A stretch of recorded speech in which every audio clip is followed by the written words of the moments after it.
في نص ليلة هادية كان آدم قاعد لوحده في أوضته بيقلب في موبايله عشان يهرب من إحساس رهيب بالفراغ. آدم شاب كويس وبيحاول يمشي صح، بس في كل مرة بيلاقي نفسه بيقع في نفس الحفرة.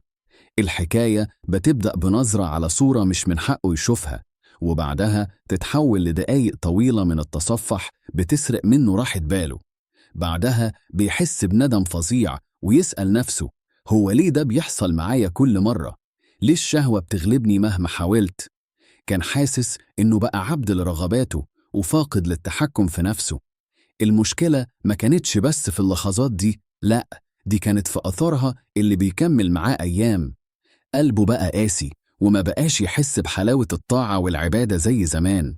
وقته بيضيع والإرادة عنده بتضعف يوم عن يوم.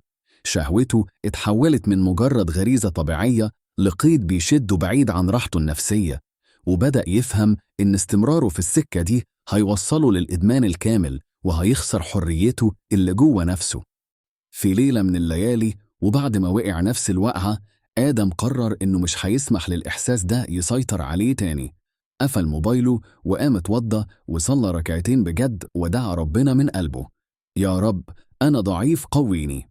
في اللحظة دي أخد قرار حاسم إنه لازم يدور على السبب الحقيقي لضعفه، وإنه هيبدأ رحلة استعادة السيطرة على حياته. إزاي الشهوة بتبدأ تسيطر عليك؟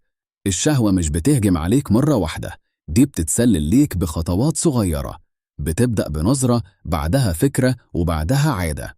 كل مرة بتستهون بخطوة صغيرة، انت في الحقيقة بتبني طريق سريع عشان الإحساس ده يسيطر عليك.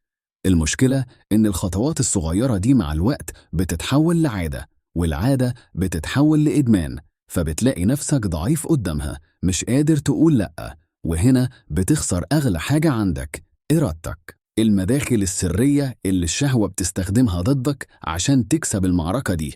لازم تعرف عدوك بيدخلك منين. أخطر مدخل هو البصر.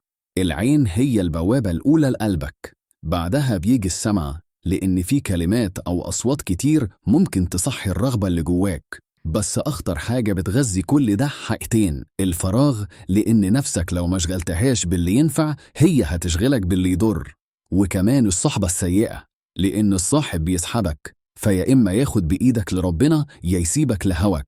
خريطة الطريق عشان تنجو وتتحرر. النجاة ممكنة وبتبدأ بخطوات عملية واضحة. أولاً، اقفل البوابات الرئيسية عن طريق غض البصر وحفظ السمع. ثانياً، املى وقتك باللي يفيدك، شغل، علم، رياضة أو هواية بتحبها.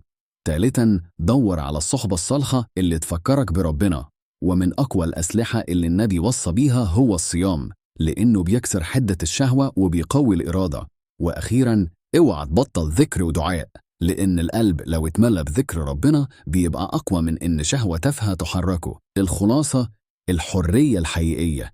دايما افتكر، الشهوة مش عدو لازم تقتله، دي عاملة زي حصان جامح محتاج ترويض، لو سبته من غير لجام هيوقعك، ولو عرفت تظبطه وتمشيه في الطريق الصح هيوصلك للخير والسعادة. الحرية الحقيقية مش إنك تعمل اللي نفسك فيه، الحرية الحقيقية إنك تملك نفسك لما تشتهي حاجة. خليك أنت القائد مش العبد.